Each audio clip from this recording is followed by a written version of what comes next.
लड़की की पुनर्जन्म के बाद सबसे पहला काम था अपना फोन बदलकर साधारण मोबाइल लेना। कैंपस में स्मृति ने ये देखकर चौंकते ही रह गई, क्योंकि अब लड़की का फोन डिजिटल पेमेंट के लिए इस्तेमाल नहीं हो सकता था, तो उसकी फेक हीरोइन वाली पहचान पूरी तरह उजागर हो सकती थी। पिछली जिंदगी में स्मृति ने अपनी अमीर हीरोइन बनने की शॉर्टकट दिखाने के लिए पूरे हॉस्टल को विदेश ट्रिप पर ले जाने के लिए बुलाया था। जैसे ही लोग खर्च करने लगे, लड़की के फोन पर बड़े बड़े डेबिट नोटिफिकेशन आने लगे। बैंक से चेक करने पर पता चला कि स्मृति ने उसके फोन में वायरस इंस्टॉल कर दिया था। लड़की घबराई और स्मृति से पूछताछ करने गई, लेकिन हॉस्टल के दोस्त उसका मजाक उड़ा रहे थे और कह रहे थे कि वो बस जलन और ईर्ष्या में ऐसा कर रही है। गुस्से में लड़की पुलिस में शिकायत करने की सोच रही थी, लेकिन स्मृति ने डर की वजह से उसे सीधे टेरेस से धक्का दे दिया। लेकिन किस्मत को धन्यवाद, लड़की को फिर से मौका मिला और वो ट्रिप से एक दिन पहले के समय में वापस आ गई। अब हॉस्टल के दोस्त स्मृति की तारीफ कर रहे थे और उसकी ट्रिप देने की कृपा के लिए उसकी भद्दी बिंदास तारीफ कर रहे थे। स्मृति ने देखा कि लड़की प्रतिक्रिया नहीं दे रही है और खुद ही उसे आमंत्रित किया। लड़की ने बिना हिचकिचाहट कर दी, क्योंकि इस बार उसका इरादा था स्मृति की असली सच्चाई सबके सामने लाने का। इसी समय लड़की का बॉयफ्रेंड नाश्ता लेकर हॉस्टल आया। लड़की को देखते ही गुस्से की आग और भी भड़क गई। पिछली जिंदगी में उसने सब कुछ बॉयफ्रेंड को बताया था, लेकिन उसने विश्वास करने की बजाय लड़की को दोषी ठहराया, और ये सब हुआ था सिर्फ इसलिए कि स्मृति ने उसके बॉयफ्रेंड को महंगी सूट खरीद कर दिया था, जिससे उसे लगा कि लड़की सच में अमीर है। इस बार लड़की ने ठान लिया कि दोनों को इसका फल चखाना है। अगले दिन सभी लोग जल्दी से स्कूल के गेट पर इकट्ठा हो गए। स्मृति ने दिखावा करने के लिए एयरपोर्ट पिकअप सर्विस बुक कर दी थी, जिसकी कीमत 50 लाख थी। हॉस्टल के दोस्त फिर से उसकी तारीफ करने लगे। जैसे ही जाने का समय आया, लड़की अभी तक नहीं आई। स्मृति की चिंता बढ़ गई, क्योंकि अगर लड़की नहीं आती तो फोन पर वायरस इंस्टॉल नहीं हो पाएगा। बॉयफ्रेंड फोन करने वाला था कि तभी लड़की अचानक लगेज लेकर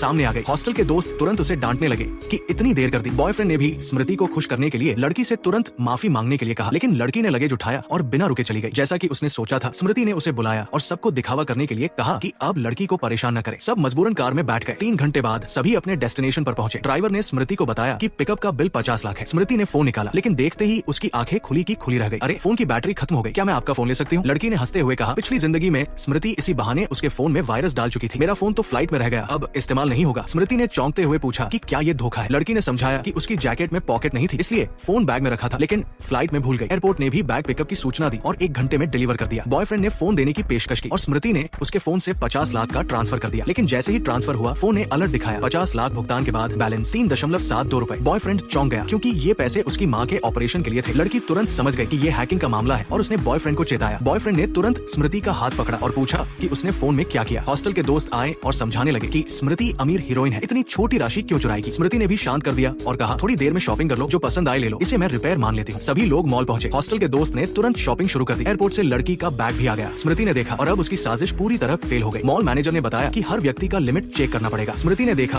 कि उसके कार्ड में पैसे नहीं है। उसने तुरंत पूरी बिलिंग कर दी, कुल 5.23 करोड़। मैनेजर ने छूट देने की बात कही। स्मृति ने जवाब में थप्पड़ मारते हुए कहा, मैं अमीर हीरोइन हूँ, मुझे डिस्काउंट की जरूरत नहीं। फिर उसने लड़की से फोन मांगा घर को ट्रांसफर करने के लिए। लड़की ने तुरंत फोन दे दिया, लेकिन जैसे ही स्मृति समझी कि चाल काम कर गई, अगली ही पल उसका प्लान धरा रह गया।